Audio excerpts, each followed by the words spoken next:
Hello, everybody. It's great to see all of you here today. It's a few minutes after 12 our time, so we're going to get started right away with this Career Ambassador Series webinar.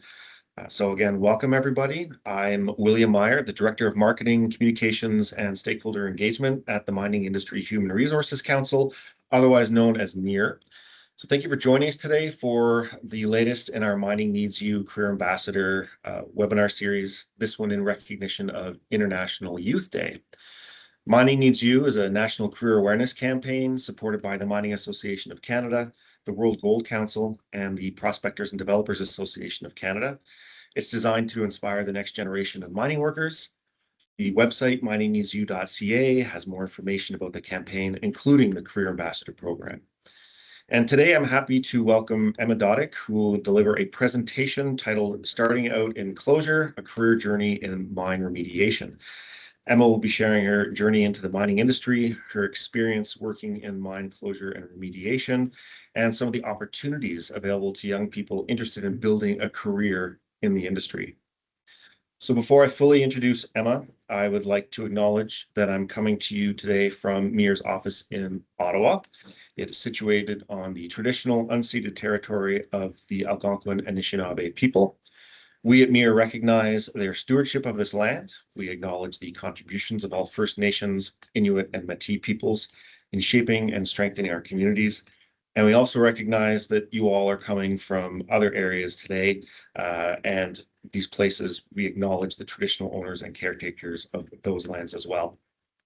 So some quick housekeeping notes. The webinar is being recorded. It's going to be uploaded to the Mining Needs You and MiHR YouTube channels. It's also going to be emailed to attendees within the next week. And along with that, we're going to be providing a survey to all of you that we just ask you to take a couple minutes to fill out, to get your thoughts on the webinar and to see if there's any other topics you'd like us to focus on in the series. And after Emma's delivered her presentation, we've set aside about 10 minutes for Q&A. Please type your questions in the MS Teams chat, and I'll come back on screen after the presentation is over to ask Emma those questions. And then speaking of Emma, to fully introduce Emma, she is a graduate engineer with AECOM Canada ULC in Edmonton, where she works on mine closure and remediation projects, primarily in Northern Canada. Emma is also a PhD student at the University of British Columbia, where her research focuses on strategies for success and long-term resilience in the closure of mining projects in Canada. Emma holds a Bachelor of Applied Science and Materials Engineering and a Master of Engineering in Mining Engineering, both from the University of British Columbia. She's also a past recipient of MiHR's I Chose Mining, Mining Chose Me scholarship, which supports post-secondary students pursuing mining-related studies and recognizes the contributions young people can make to Canada's mining industry. So as I've mentioned, Emma is going to be sharing her journey into mining and mine closure, her work in remediation, and some of the experiences and opportunities that have shaped her education and early career. So Emma, thank you very much for joining us, and the floor is now yours. Wonderful. Thanks, Will, and thanks for the introduction. I'll go ahead and share my screen here so you can all see my slides.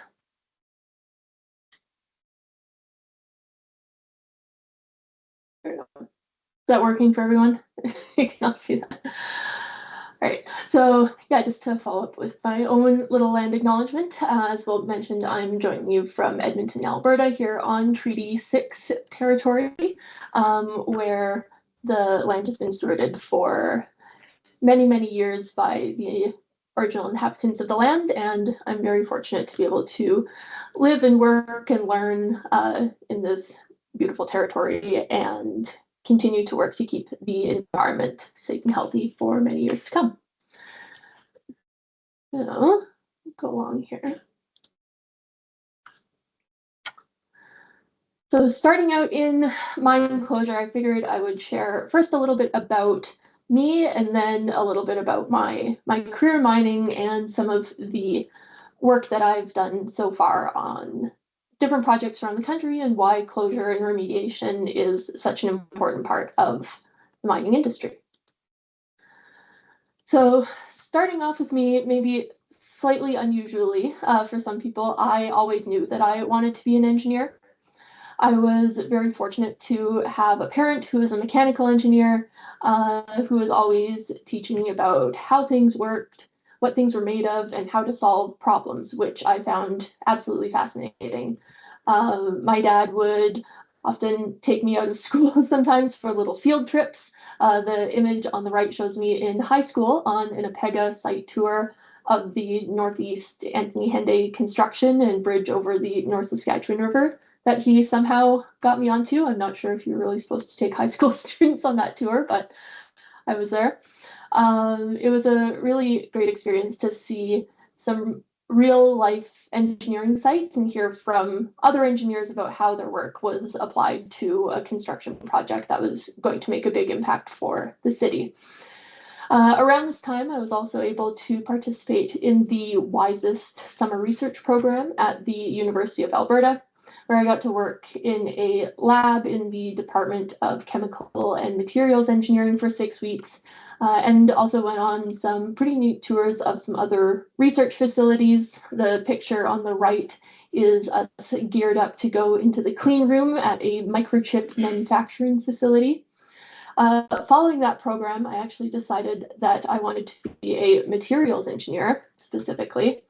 Spoiler alert, didn't wind up there, because I loved learning about chemistry and material properties and how the tiny differences on a microscopic scale could impact whole structures and processes, which wound up eventually transferring to my work in mining engineering. So with this career in mind, I shipped myself out to UBC out in Vancouver to make it happen.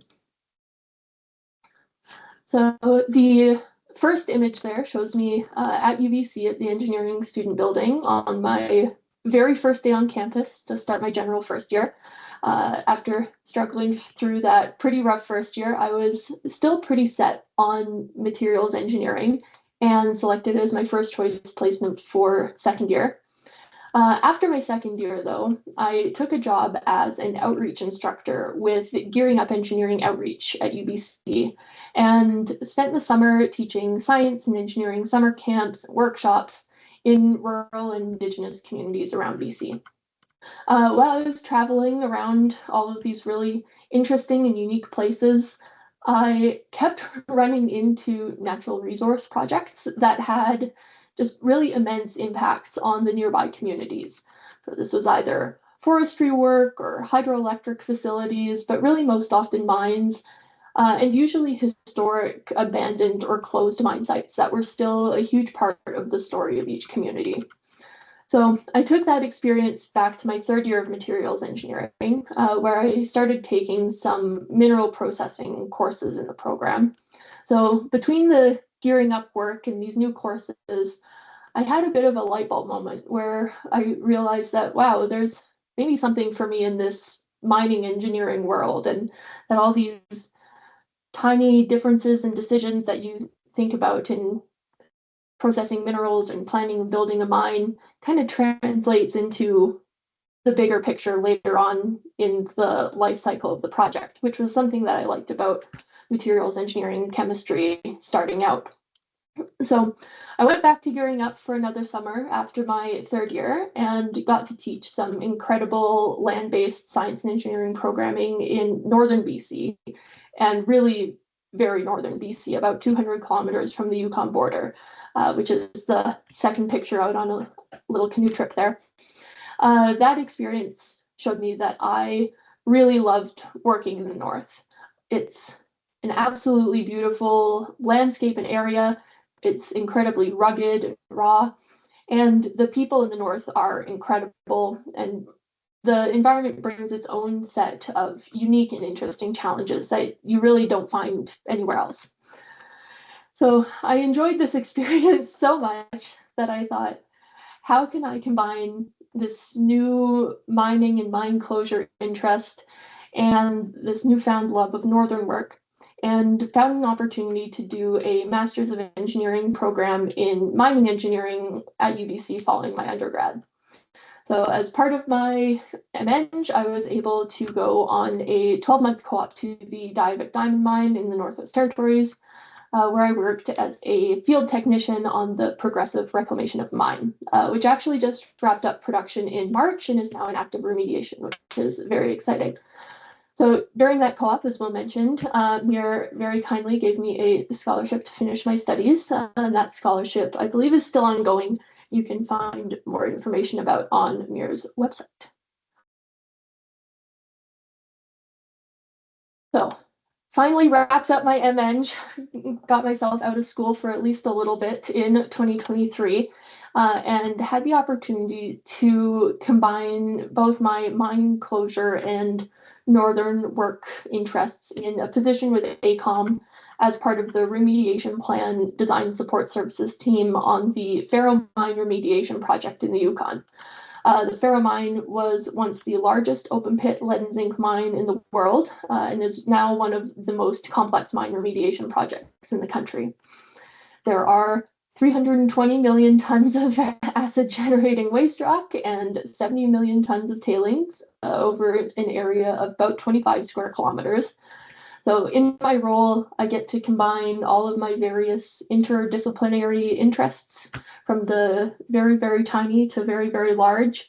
And I work on a lot of site-wide hydrologic studies and design work.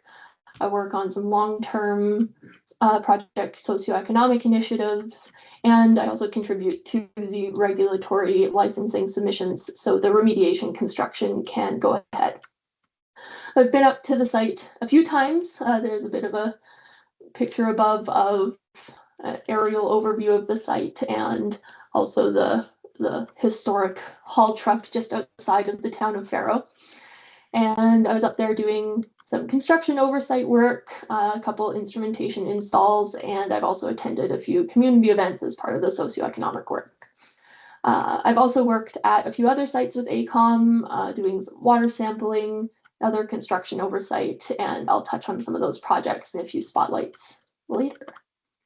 I really enjoy my work. I have really varied and interesting tasks. I'm encouraged to grow and develop, partially by going back and pursuing my PhD. I work with really interesting and talented people, and I both feel like and know that my contributions really matter to the team's success and the ongoing success of the projects. But that is maybe enough about me for now. So let's talk a little bit more about mining and closure. So closure. So if you're not familiar, we call the process of finding, building, operating, closing a mine the mining life cycle. So there are a lot of interesting careers at each stage, from the very adventurous, flying out into the middle of nowhere with a helicopter and a drill rig in the exploration phase, trying to find an ore deposit and determine how much ore is there and if it's feasible to build a mine in that location, all the way through the decommissioning and monitoring work during closure. So I focus, as we mentioned, on the closure phase, which I find especially interesting as I need to understand all of the other stages of the mining life cycle to understand why certain decisions were made at certain points and how that affects how remediation can be carried out.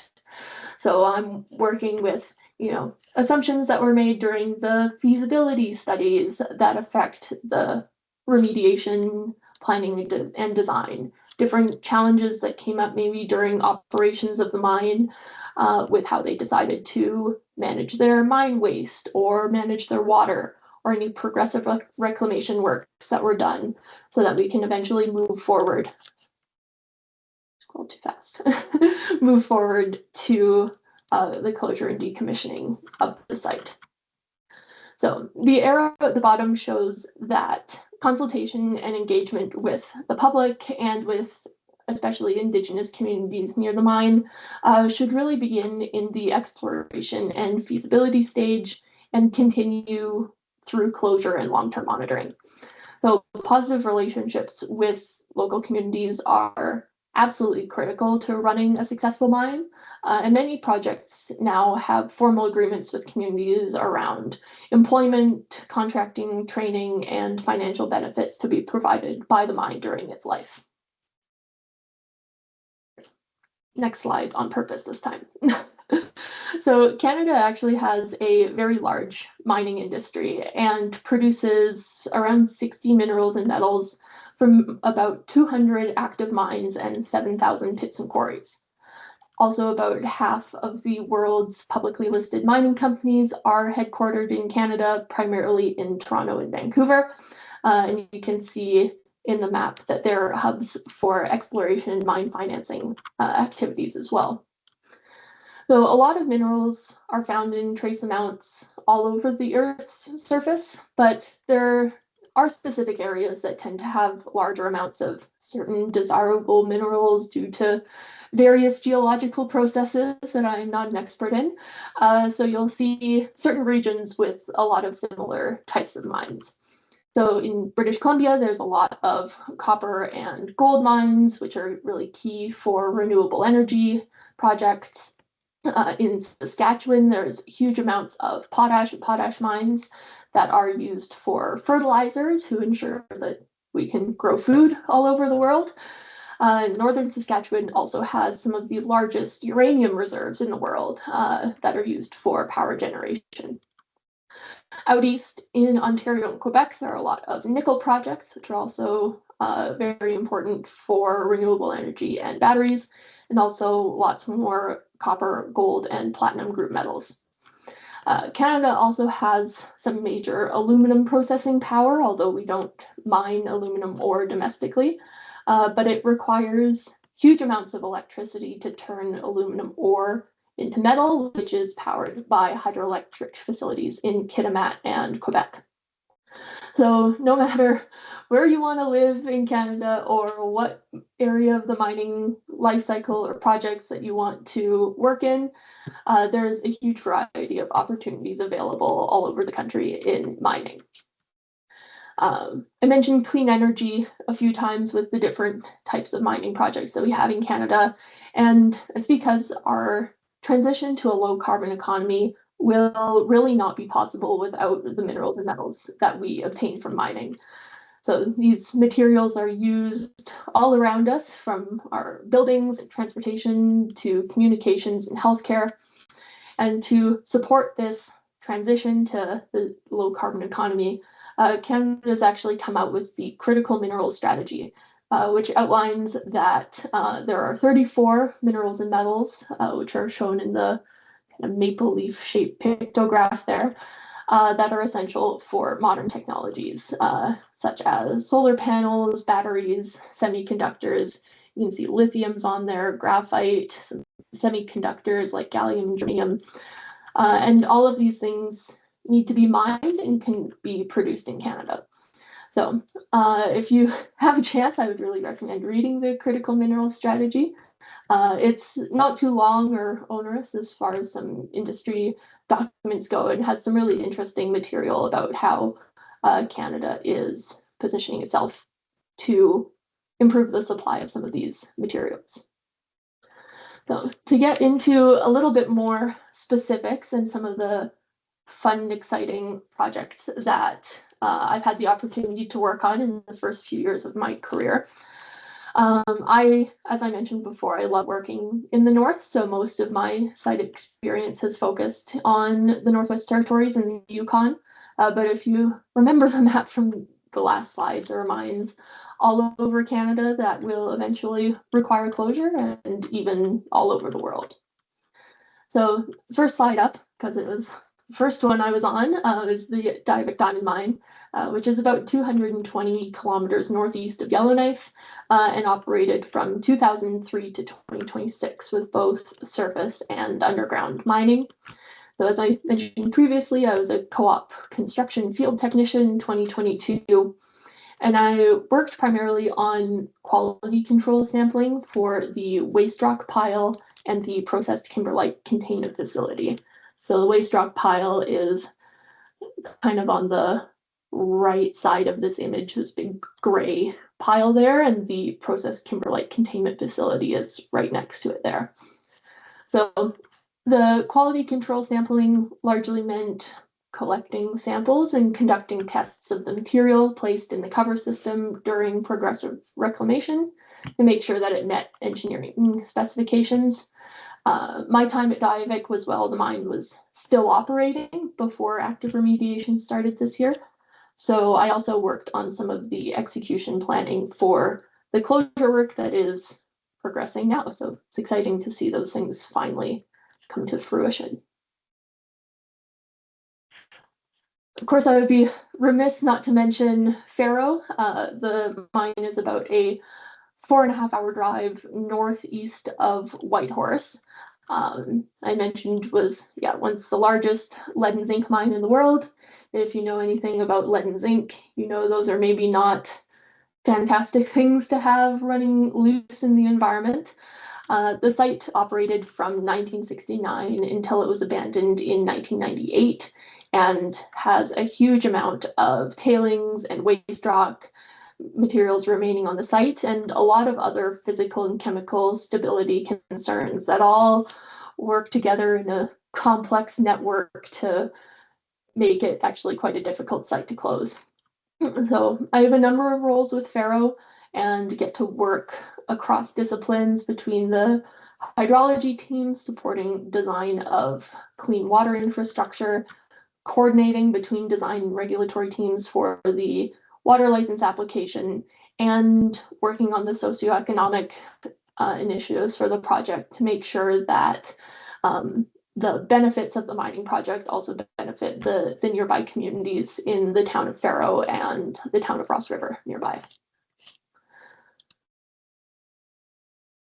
I also had a brief stint at the Ray Rock Mine remediation project, also in the Northwest Territories. The Ray Rock Mine was a former underground uranium mine that operated very shortly from 1957 to 1959 until the mining technologies that they had at the time helped them realize that there was actually not as much uranium ore there as they thought there was. The mine is about an hour flight on a float plane, which is fun, northwest of Yellowknife. And my time on site focused on overseeing construction of a containment facility for some radioactive sediments that were being removed from a lake at the former mill site. As the mine was abandoned many years ago in the 50s, there's been a lot of previous work to clean up various other aspects of the site. And as time goes on and we get more information about how remediation is performing, we can learn and take more action to continue to improve the system, make sure that the site remains safe for the people and animals that use the area. And finally, my whirlwind trip to the Tundra Gold Mine. The site operated from 1962 to 1968. There was another brief period of operations in the 80s. The site's about 240 kilometers northeast of Yellowknife. The remediation work to stabilize tailings, waste rock, and treat contaminated water was completed in 2018, and the site's now in the long-term monitoring phase. So there are no more facilities on the site. So I flew out from Yellowknife for one very busy day, just sometimes how it works with the long-term monitoring efforts, to collect surface water samples from the many lakes around the site. So you can see that there's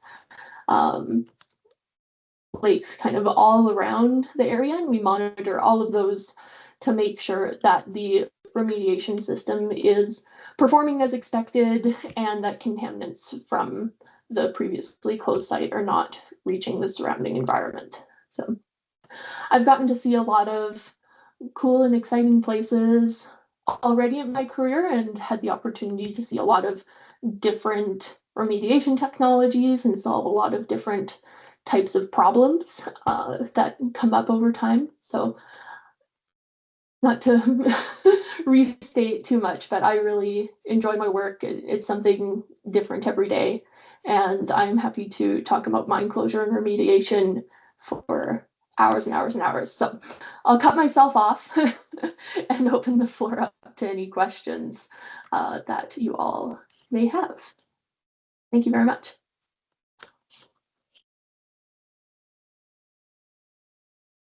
And thank you very much, Emma, for that great presentation. Once again, we really appreciate you taking the time to participate here today. And yeah, we do have a couple of questions here for you.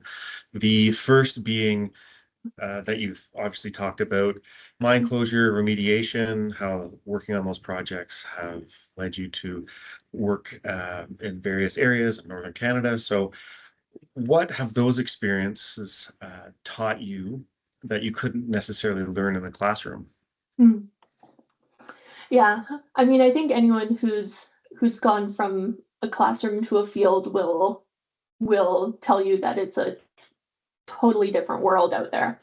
And it's very different to look at something on a map and then actually get yourself onto site and see the waste rock pile in person or the tailings facility. So I think there's only so many ways you can kind of get yourself prepared for that field environment, but one of the things that I've learned over time maybe has an understated importance is communication. And that's between your kind of engineering teams on site, between like you and your colleagues, or even between, different parties on a site as the engineer or contractor or client or owner of the site. It's really important to have clear and consistent communication between all of those people, both for safety reasons, so you can all make sure that you're understanding hazards and making sure you're doing the right work and you're in the right place at the right time, but also just to make the work go easier and make sure you're understanding problems in the same way, that you can all help each other to figure out the best way to do something and to understand constraints of the project or the time or the situation or the environment.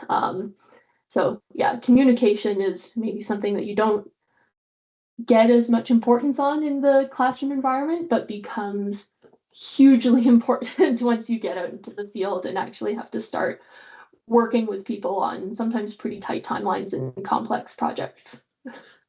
Exactly, and timelines and communications on top of communications, mentioning timelines. How would you say that you balance working in the industry on top of pursuing your PhD and, on top of, the time management? Is there anything you could say you've gained from doing both at the same time? Yeah, I think really the only way I'm able to do it is that I have a really fantastic support system, both between my employment and my studies. And when I was planning to go back to school and thinking about kind of taking that on, I spent a lot of time talking with my team at work about what a feasible schedule would look like, and also making sure that I set appropriate expectations with my supervisor and academic team at school. So, wow, communication again. It's also really important to make sure that I built in time to my schedule to take care of myself and do some work-life balance, especially when you have a job that you really enjoy, and of course, PhD work that is by definition probably something you really enjoy. It's easy to get pretty sucked in and just 24/7 work all the time. So making sure that I build in time to my schedule to like go outside and exercise and see my family and see my friends, makes it a lot more feasible to continue doing over the long term, because it'll be quite a few years before I'm done this PhD situation. It's great. Yeah, it's very impressive. It's a lot of work all at the same time. Another question we have is there anything in particular that surprised you most about the mining industry when you first started working in the sector? Mm. I would say just how excited everyone is that you're there. Like a lot Okay. of people working in mining also really enjoy their jobs, and I've also been fortunate to work on a lot of really positive sites that are well managed and very safe, and have good camaraderie between all of the people working on site. But I think most people in the mining industry acknowledge and understand that we really do need more people coming into the industry. So they're really excited to see, young people coming in to new roles and excited to learn and take on different challenges and, excited to get out into the field and learn stuff. So that was maybe surprising to me. I was worried that, you're going to go on site and everyone's going to be like, why are you here? But everyone so far in my career has been, excited to answer my questions and help me learn and show me around and, tell me not to drive down that road or drive down that road instead and all that jazz. So Awesome. Yeah, it's always nice to hear people enjoy their jobs. yeah. So, that's in my mind very, very important, seeing as you spend so much time of your day working. Exactly. I've got just a couple more questions here. Mhm. The second last one is that uh, individual said here, it sounds like you've worked on several sites that were abandoned, years ago. So how does that work? Do other mining companies take responsibility for the ongoing environmental monitoring? Who is responsible for that? Yeah, so that's partially what I'm researching my PhD research is about this process of how you successfully open, operate, and then actually close the mine site. You're correct that there are a lot of abandoned sites in Canada, and a lot of those are historic sites from when the regulatory environment was very different and closure was maybe not as mandatory as you would hope. So a Mhm. lot Yeah. of my companies, became bankrupt at the end of their operations, and then the responsibility for closing and remediating that site went to either the territorial or federal government, kind of depending on timelines. So a lot of these sites that I've highlighted, so Faro, Grey Rock, Tundra, those sites are all the responsibility of the federal government now and their government cleanup efforts. The Diavik Diamond Mine is still fully owned and operated by Rio Tinto, and they're moving forward with closing of the mine site, and they're expecting to be finished in 2028, something like that, early 2030s, in Yeah. that period of time. So, um, yeah, abandoned sites are definitely an issue, and it is something that still happens even under modern regulatory regimes. Even in the past few years, there have been a few sites in the Yukon that have unfortunately become abandoned, and yeah, looking into why that happens and how to stop it is hopefully something I'll figure out in my PhD research. So stay tuned for some papers coming in the next 5 to 7 years. Yeah, who knows? Maybe we'll have to invite you back for another webinar to Yeah, talk about exactly. it, and or session at one of the events that we host. Yeah. No, that's fantastic information. And as kind of the takeaway for this webinar, kind of going back to the last question and answer where you were talking about everybody being so welcoming on site and really wanting youth to be part of the industry, what Mhm. advice would you give to a young person who's interested in mining but not sure what type of career they want to pursue in the industry? Mhm. I would say just say yes to stuff. I might not have wound up in mining if I hadn't, or in this kind of northern remediation world that I love so much, if I hadn't said yes to teaching a summer camp in 2018 in northern British Columbia. So I'd say, all opportunities are generally good opportunities. I mean, of course, stay safe and know your know your limits and be able to identify maybe a not good opportunity, but generally understand that you are a smart and capable person and you can take on anything that comes at you. So if an opportunity comes to, ship yourself out to a mine site or, do some environmental monitoring work or take on a role that maybe sounds unrelated, but would maybe be something interesting to do or try out, just try it out. There's always someone out there that can help you, and learning about kind of all of the different opportunities out there and what you like and don't like about any specific thing will kind of help wind you up in the place that you're supposed to go to. So a whole wide world of mining out there. Go send yourself to Australia and see what happens. That's fantastic. That's great advice. And that was the last question we have. I want to thank you once again for participating and being part of this webinar. I encourage everybody here to follow MiHR and Mining Needs You on socials, and to visit our MiHR.ca and miningneedsyou.ca websites for more information. Just wanted to remind everybody that you'll receive an email with a link to the recording and the short survey. So that wraps things up for today. Emma, once again, thank you very much for joining us and being part of this.